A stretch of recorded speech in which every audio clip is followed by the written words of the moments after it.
আমি আপনাদের সতর্ক করে দিচ্ছি। পরে বলবেন যে আমি সতর্ক করিনি, আমি আপনাদের সতর্ক করে দিচ্ছি। আপনারা যদি নিজেদের মধ্যে ভেদাভেদ ভুলে একসাথে কাজ না করতে পারেন, নিজেরা যদি কাদা ছোড়াছুড়ি করেন, মারামারি কাটাকাটি করেন, এই দেশ এবং জাতির স্বাধীনতা সার্বভৌমত্ব বিপন্ন হবে। আমি আজকে বলে দিলাম, নাইলে আপনারা বলবেন যে আমি আপনাদের সতর্ক করিনি। আমি সতর্ক করে দিচ্ছি আপনাদের। আমার অন্য কোনো আকাঙ্ক্ষা নাই। আমার একটাই আকাঙ্ক্ষা, দেশ এবং জাতিটাকে একটা সুন্দর জায়গায় রেখে ছুটি করা। I had enough. Was last 7-8 months I had enough. আমি চাই দেশ এবং জাতিকে একটা সুন্দর জায়গায় রেখে আমরা সেনানিবাসে ফেরত আসবো। আরেকটা জরুরি বিষয় যেটা আমি ভাবলাম যে আপনাদের সাথে আমি শেয়ার করি। দেশের এই আইন শৃঙ্খলা পরিস্থিতি খারাপের পিছনে কিছু কারণ আছে। প্রথম কারণটা হচ্ছে যে আমরা নিজেরা হানাহানির মধ্যে ব্যস্ত, একজন আরেকজনের বিরুদ্ধে বিষোদ্গারে ব্যস্ত। এটা একটা চমৎকার সুযোগ অপরাধীদের জন্য। যেহেতু আমরা একটা অরাজক পরিস্থিতির মধ্যে বিরাজ করছি, তারা খুব ভালোভাবেই জানে যে এই সময়ে যদি এই সমস্ত অপরাধ করা যায় তাহলে এখান থেকে পরিত্রাণ পাওয়া সম্ভব। সেই কারণে এই অপরাধগুলো হচ্ছে। আমরা যদি সংগঠিত থাকি, একত্রিত থাকি, তাহলে অবশ্যই এটা সম্মিলিতভাবে মোকাবেলা করা সম্ভব হবে।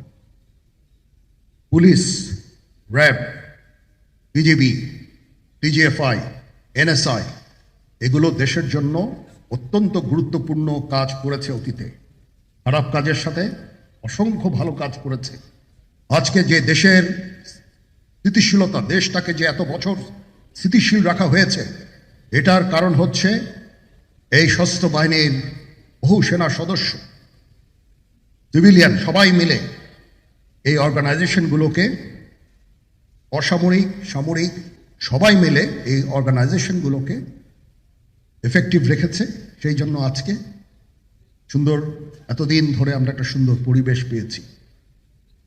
এর মধ্যে যারা কাজ করেছে, যদি অপরাধ করে থাকে সেটার শাস্তি হবে, অবশ্যই শাস্তি হতে হবে। না হলে এই জিনিস আবার ঘটবে।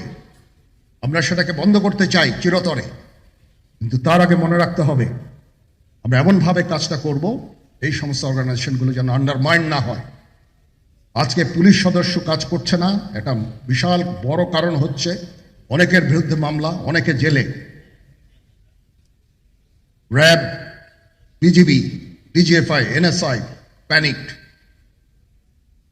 বিভিন্ন দোষারোপ, গুম, খুন ইত্যাদি তদন্ত চলছে। অবশ্যই তদন্ত হবে, দোষীদের বিচারের আওতায় আনতে হবে। এমনভাবে কাজটা করতে হবে যেন এই অর্গানাইজেশনগুলো আন্ডারমাইন না হয়। এই অর্গানাইজেশনগুলোকে যদি আন্ডারমাইন করে আপনারা মনে করেন যে দেশের শান্তি শৃঙ্খলা বিরাজ করবে, সবাই শান্তিতে থাকবেন, সেটা হবে না, সেটা সম্ভব না। আমি আপনাদের পরিষ্কার করে বলে দিচ্ছি, এই দেশের শান্তি শৃঙ্খলা রক্ষার দায়িত্ব খালি সেনাবাহিনীর না। 2 লক্ষ পুলিশ আছে, বিজিবি আছে, র্যাব আছে, আনসার বিডিপি আছে, আমার আছে হচ্ছে 30,000 সৈন্য। এদেরকে আমি এই যে একটা বিরাট ভয়েড, আমি এই 30,000 সৈন্য দিয়ে আমি কিভাবে এটা পূরণ করব? 30,000 থাকে, আবার 30,000 চলে যায় ক্যান্টনমেন্টে, আরো 30,000 আসে। এটা দিয়ে আমরা দিন রাত আমরা চেষ্টা করে যাচ্ছি। এখানে যে সমস্ত উচ্ছৃঙ্খল কাজ হয়েছে সেটা আমাদের নিজস্ব তৈরি, এটা আমাদের নিজস্ব ম্যানুফ্যাকচার, আমরা নিজস্ব এইগুলো তৈরি করেছি। এই বিপরীতমুখী কাজ করলে এসে কখনো শান্তি শৃঙ্খলা আসবে না। এই জিনিসটা আপনাদের মনে রাখতে হবে। তদন্ত কমিশন হচ্ছে আবার আরেকটা, আমাদের সর্বদা আমরা চেষ্টা করব তদন্ত কমিশনকে সহায়তা করতে। যে ধরনের সাহায্য সহযোগিতা প্রয়োজন হয় আমরা করব। আমরা দেশে একটা ফ্রি, ফেয়ার অ্যান্ড ইনক্লুসিভ একটা ইলেকশনের জন্য দিকে ধাবিত হচ্ছে, এবং তার আগে যে সমস্ত সংস্কার করা প্রয়োজন অবশ্যই সরকার সেদিকে খেয়াল করবেন। আমি যতবারই ডক্টর ইউনূসের সাথে কথা বলেছি, he completely agrees with me. There should be free, fair and inclusive election, and that election should be within December or close to that. যেটা আমি এর প্রথমেই বলেছিলাম যে 18 মাসের মধ্যে একটা ইলেকশন।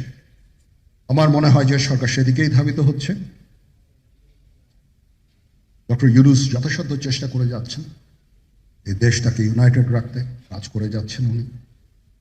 ওনাকে আমাদের সাহায্য করতে হবে, উনি যেন সফল হতে পারেন সেদিকে আমরা সবাই চেষ্টা করব।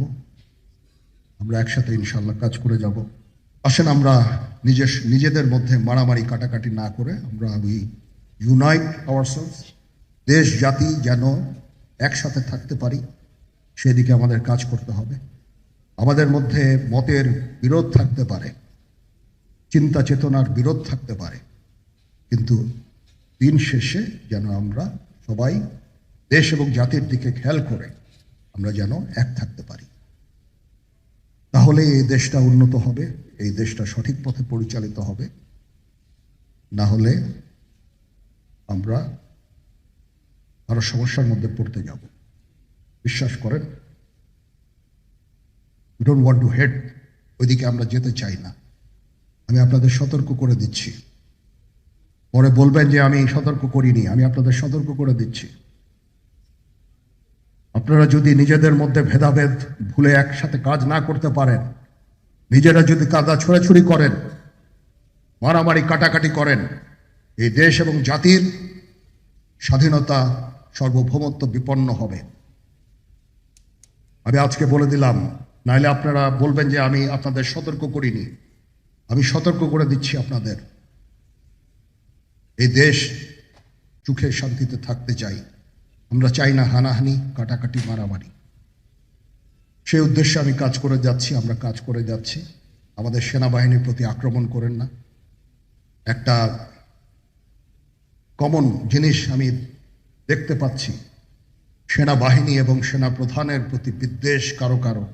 কি কারণে আজ পর্যন্ত আমি এটা খুঁজে পাইনি। আমরা হচ্ছে একমাত্র ফোর্স যেটা আপনাদের জন্য কাজ করে যাচ্ছি, দাঁড়িয়ে আছি প্ল্যাটফর্মে। Of course navy and air force, navy chief আবার মন খারাপ করে করছে, navy air force all, we all আমাদেরকে সাহায্য করেন, আমাদেরকে আক্রমণ করেন না, আমাদেরকে অনুপ্রাণিত করেন, আমাদেরকে উপদেশ দেন। কোনো একটা সমস্যা হয়ে গেলে আমি নুরুদ্দিন স্যারের স্বর্ণপন্ন হই এবং উনি আমাকে উপদেশ দেন। সিনিয়র জেনারেলরা আমাকে উপদেশ দেন, আমি সবার কাছে স্বর্ণপন্ন হই। আমাদের প্রতি আক্রমণ করেন না, উপদেশ দেন। আমরা অবশ্যই ভালো উপদেশ গ্রহণ করব। আমরা একসাথে থাকতে চাই এবং দেশ এবং জাতিকে এগিয়ে নিয়ে যেতে চাই।